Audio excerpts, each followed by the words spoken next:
ಶರಣಬಸವ ಅವರು ಕರೆ ಮಾಡಿದ್ದಾರೆ. ನಮಸ್ತೆ ಶರಣಬಸವ ಅವರೇ. ಧ್ವನಿ ಕೇಳಿಸ್ತಾ ಇದೆಯಾ ಶರಣಬಸವ ಅವರೇ? ಮೇಡಮ್ ಕೇಳ್ತೇವೆ. ನಮಸ್ತೆ ಮೇಡಮ್. ನಮಸ್ತೆ. ಎಲ್ಲಿಂದ ಕರೆ ಮಾಡಿದ್ದೀರಿ? ಮೇಡಮ್ ನಾವು ಕೊಪ್ಪಳ ಡಿಸ್ಟ್ರಿಕ್ಟ್ ಕುಷ್ಟಗಿ ತಾಲೂಕಿನ ನವಲಹಳ್ಳಿ ಅಂತ. ಕುಷ್ಟಗಿಯಿಂದ. ತಾವೇನ್ ಕೆಲಸ ಮಾಡ್ತಿರೋದು? ನಾವು ಫಾರ್ಮರ್ ಮೇಡಮ್, ಒಕ್ಕಲಿಗರು. ಒಕ್ಕಲಿಗರು. ಹೌದು. ಏನ್ ಹೇಳ್ತೀರಿ? ಈಗ ಬಹಳ ಕಷ್ಟದ ದಿನಗಳು. ಒಂದು ಕಡೆ ಯುದ್ಧ ಆಗ್ತಾ ಇದೆ, ಮತ್ತೊಂದು ಕಡೆ ಅದರ ಪರಿಣಾಮ, ಅದರ ಎಫೆಕ್ಟ್ ನಮ್ಮೆಲ್ಲರ ಮೇಲೆ ಕೂಡ ಆಗ್ತಾ ಇದೆ. ಪೆಟ್ರೋಲ್ ಡೀಸೆಲ್ ಬೆಲೆ ಏರಿಕೆ, ದಿನಬಳಕೆ ವಸ್ತುಗಳ ಬೆಲೆ ಏರಿಕೆ, ಹೇಗೆ ನಿಭಾಯಿಸ್ತಾ ಇದ್ದೀರಿ? ಆಗುತ್ತೆ ಮೇಡಮ್, ಆಗುತ್ತೆ. ಈಗ ಇಂಟರ್ನ್ಯಾಷನಲ್ ಲೆವೆಲ್ ಅಲ್ಲಿ ಯುದ್ಧ ಆಗ್ಬೇಕಾದ್ರೆ ಸಹಜವಾಗಿ ಮತ್ತೆ ಆಜು ಬಾಜು ಇರತಕ್ಕಂಥ ಕಂಟ್ರಿಗಳಿಗೆ ಸಾಕಾಗುತ್ತೆ. ಇದು ಖರ್ಚು ಮಾಡೋದ್ರಲ್ಲೇ ನಾವು ಸ್ವಲ್ಪ ಈಗ ಸಪೋಸ್ ಇವತ್ತು ನಾವು ಒಂದು 100 ಕಿಲೋಮೀಟರ್ ಹೋಗೋ ಮನುಷ್ಯ ಒಂದ್ ಗಾಡಿಯಲ್ಲಿ ಹೋಗೋದನ್ನ ರೂಢಿ ಮಾಡ್ಕೋಬೇಕು. ಅಂದ್ರೆ ಕೋಪರೇಟ್ ಆಗಿ ಒಬ್ಬೊಬ್ರು ಇಬ್ಬೊಬ್ರು ಹೋಗೋ ಗಾಡಿನ ಒಂದೊಂದು ಗಾಡಿಯಲ್ಲಿ ಯೂಸ್ ಮಾಡೋದು ಕಲಿಬೇಕು. ಆಮೇಲೆ ಮಿತವಾಗಿ ನಾವು ರಸಗೊಬ್ಬರನ ಯೂಸ್ ಮಾಡೋದು ಕಲಿಬೇಕು.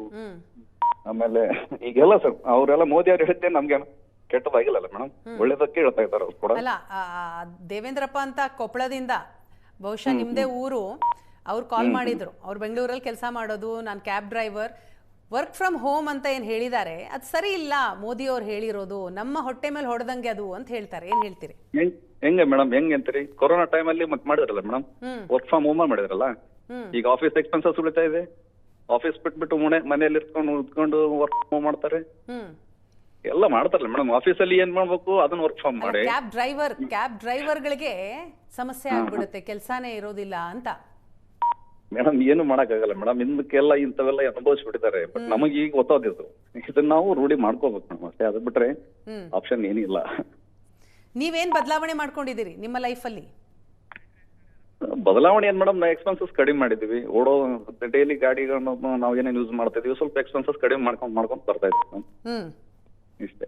ರಸಗೊಬ್ಬರಗಳನ್ನ ಕಡಿಮೆ ಮಾಡಿ ನಾವು ಹೊಲಕ್ಕೆ ಬೇಕಾದ್ರೆ ನಮ್ಗೆ ರಸಗೊಬ್ಬರ ಈಗ ಯಾಕಂದ್ರೆ ಇಂಟರ್ನ್ಯಾಷನಲ್ ಲೆವೆಲ್ ನಮ್ಗೆ ಅದು ಕೋಲಾ ಬರುತ್ತೆ ಮೇಡಮ್, ಅದು ಕಡಿಮೆ ಮಾಡ ಅಂತ ಹೇಳ್ತಾರೆ. ರಸಗೊಬ್ಬರ ಕಡಿಮೆ ಮಾಡ್ರಿ ಅಂತ ಹೇಳ್ತಾರೆ, ಅದನ್ನ ಕಡಿಮೆ ಮಾಡ್ತಾ ಇದೀವಿ.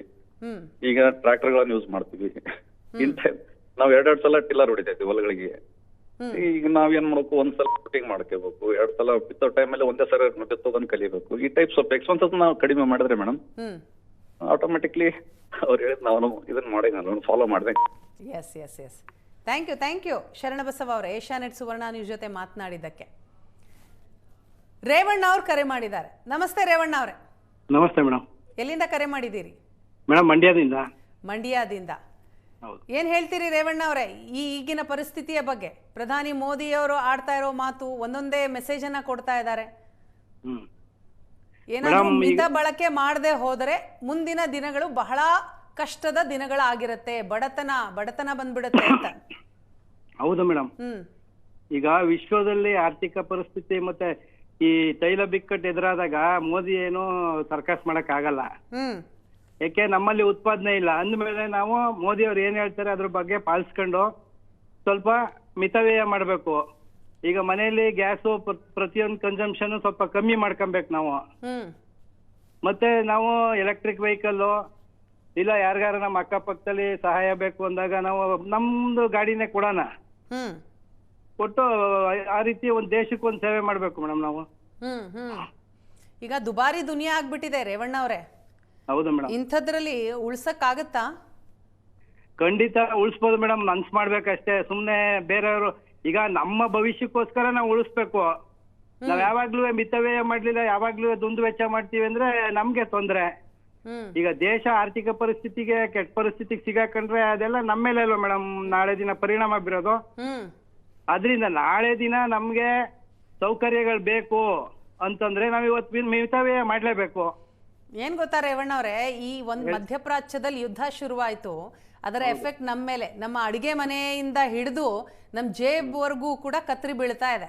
ಸಿಲಿಂಡರ್ ಬುಕ್ ಮಾಡಿದ್ರೆ 40 ದಿನ ಬೇಕು, ಸಿಲಿಂಡರ್ ಬರಲ್ಲ. ಪೆಟ್ರೋಲ್ ಸ್ಟಾಕ್ ಇಲ್ಲ, ಡೀಸೆಲ್ ಸ್ಟಾಕ್ ಇಲ್ಲ, CNG ಸ್ಟಾಕ್ ಇಲ್ಲ. ಹಿಂಗಿರ್ಬೇಕಾರೆ ಹೆಂಗ್ ಜೀವನ ನಡೆಸೋದು ಅನ್ನೋ ಪ್ರಶ್ನೆ ಬರಲ್ವಾ ಮೇಡಮ್? ಈಗ ಸ್ವಲ್ಪ ಈಗ ನಾವು ಪರ್ಯಾಯ ವ್ಯವಸ್ಥೆಗಳ ಬಗ್ಗೆ ಯೋಚನೆ ಮಾಡ್ಬೇಕು. ಒಂದ್ ಅಡಿಗೆ ಮಾಡ್ಬೇಕಾದ್ರಾಗ್ಲಿ ಮತ್ತೊಂದಾಗ್ಲಿ ಬೇರೆ ಇಂಧನ ಮೂಲಗಳು ಏನೈತೆ, ಸೌದೆ ಇರ್ಬೋದು, ಆ ತರದ್ದು ಬೇರೆ ಬೇರೆ ಇಂಧನ ಮೂಲಗಳನ್ನ ಬಳಸ್ಕೊಂಡು ನಾವು ಸ್ವಲ್ಪ ನಮ್ಮ ಆರ್ಥಿಕತೆಗೆ ಸಪೋರ್ಟ್ ಮಾಡಿದ್ರೆ ದೇಶಕ್ಕೆ ಅನುಕೂಲ ಆಯ್ತದೆ ಮೇಡಮ್. ನೆಕ್ಸ್ಟ್ ಇನ್ ಫ್ಯೂಚರ್ ಅಲ್ಲಿ ನಾವು ಚೆನ್ನಾಗಿರ್ಬೋದು, ಬಡತನಕ್ಕೆ ಹೋಗಕ್ಕಾಗಲ್ಲ, ಚೆನ್ನಾಗಿರ್ಬೋದು.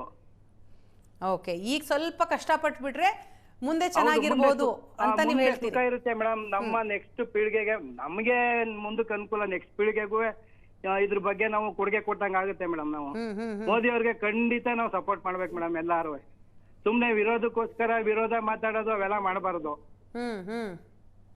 ವಿರೋಧಕ್ಕೋಸ್ಕರ ವಿರೋಧ ಪಕ್ಷದಲ್ಲಿ ಕೂತ್ಕೊಂಡು ನಾವು ವಿರೋಧ ಮಾಡ್ತೀವಿ, ಅವೆಲ್ಲ ಈಗ ಮೋದಿ ಮಾತಾಡ್ತಾ ಇದಾರಲ್ಲ, ಅದ್ರಲ್ಲಿ ಏನಾದ್ರು ರಾಜಕೀಯ ಕಾಣುತ್ತಾ ನಿಮ್ಗೆ?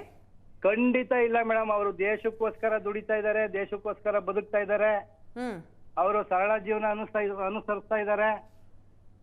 ಅವ್ರು ಹೇಳ್ತಾರೆ ಇಂಧನ ಮಿತವ್ಯಯ ಮಾಡಿ, ಅಡಿಗೆ ಎಣ್ಣೆ ಕಮ್ಮಿ ಮಾಡಿ, ದೇಹನೂ ಚೆನ್ನಾಗಿರ್ತದೆ, ದೇಶನೂ ಚೆನ್ನಾಗಿರ್ತದೆ ಅಂತ ಅವರೆಲ್ಲಾನು ಜನಗಳಿಗೆ, ಸಾಮಾನ್ಯ ಜನಕ್ಕೂ ಅರ್ಥ ಆಗೋ ರೀತಿ ಅವರು ತಿಳಿಸ್ತಾ ಇದಾರೆ madam. Yes, thank you Revanna ಅವರೇ. ಸಿದ್ದಬಸವಯ್ಯ ಅವ್ರು ಕರೆ ಮಾಡಿದ್ದಾರೆ. ನಮಸ್ತೆ ಸಿದ್ದಬಸವಯ್ಯ ಅವರೇ. ನಮಸ್ಕಾರ ಮೇಡಮ್. ಏನ್ ಮಾಡ್ಕೊಂಡಿದ್ದೀರಿ? ನಾವು ಒಕ್ಕಲ್ತನ ಮಾಡ್ತೀವಿ ಮೇಡಮ್. ಒಕ್ಕಲ್ತನ ಮಾಡ್ತೀರಿ. ಈಗ ಎಲ್ಲಾ ಬೆಲೆ ರೇಟ್ ಅಂದ್ರೆ ಜಾಸ್ತಿ ಆಗ್ಬಿಟ್ಟಿದೆಯಲ್ಲ, ಏನ್ ಸಮಸ್ಯೆ ಆಗ್ತಾ ಇಲ್ವಾ ನಿಮ್ಗೆ? ಸಮಸ್ಯೆ ನಾವು ಹಳ್ಳಿಯಲ್ಲಿ ಇರ್ತೀವಿ, ಏನ್ ಸಮಸ್ಯೆ ಇಲ್ರಿ. ನಮ್ಮ ಹೊಲದಲ್ಲಿ ಎಲ್ಲಾ ಬೆಳಿತೀವಿ. ಇಲ್ಲೇ ಹೊಲ್ದಾಗ ಬೆಳೆದದ್ದನ್ನ ಇದು ಮಾಡ್ತೀವಿ. ಕಟ್ಟಿಗೆ ಗ್ಯಾಸ್ ಇರಲಿಲ್ಲ ಅಂದ್ರೆ ಕಟ್ಟಿಗೆ ಅದ ಹೊಲ್ದಾಗ, ಯೂಸ್ ಮಾಡ್ಕೊಂತೀವಿ.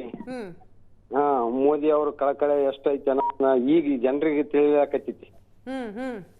ಅಷ್ಟು ಕಳಕಳೆ ವ್ಯಕ್ತಿ ನಮ್ ದೇಶಕ್ಕೆ ಸಿಕ್ಕಿದ್ದು ನಮ್ದು ಬಹಳ ಪುಣ್ಯ ಐತ್ರಿ. ಸಾವಯವ ಕೃಷಿ ಮಾಡಿ ಅಂತ ಹೇಳಿದ್ರಲ್ಲ, ಹೆಚ್ಚಾಗಿ ಮಾಡ್ಲಕತ್ತೀವ್ರಿ ನಾವ್. ಅದನ್ನ ಈಗಾಗ್ಲೇ ಗೋಕೋಪ ಮಾಡೀವ್ರಿ, ಜೀವಾಮೃತ ಮಾಡೀವ್ರಿ.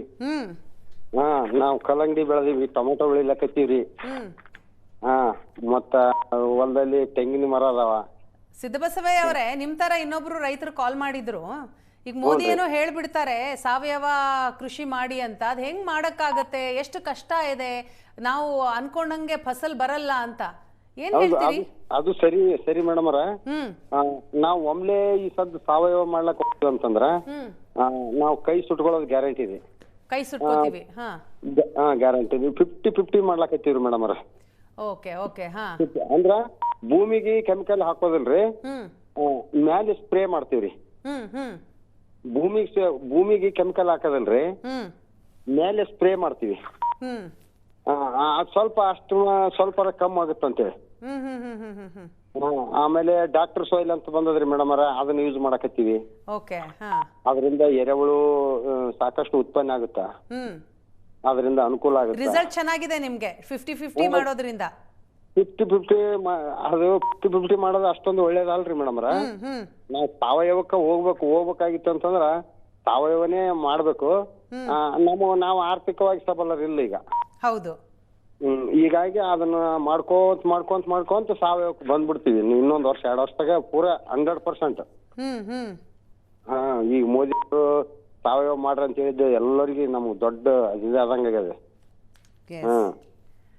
ಹೀಗಾಗಿ ಮೋದಿ ಹೇಳ್ದಂಗೆ ಎಲ್ಲ ಮಿತವಾಗಿ ಬಳಸಬೇಕು, ಹಂಗಿದ್ರೆ ಈ ಕಷ್ಟ ಕಾಲದಿಂದ ಮೇಲ್ ಬರ್ಬೋದು ಅಂತ ಹೇಳ್ತೀರಿ. ಹೌದ್ರಿ ಮೇಡಮ್ ಅವ್ರ, ಹೌದ್ರಿ. ಥ್ಯಾಂಕ್ ಯು ಸಿದ್ದಬಸವಯ್ಯ ಅವರೇ.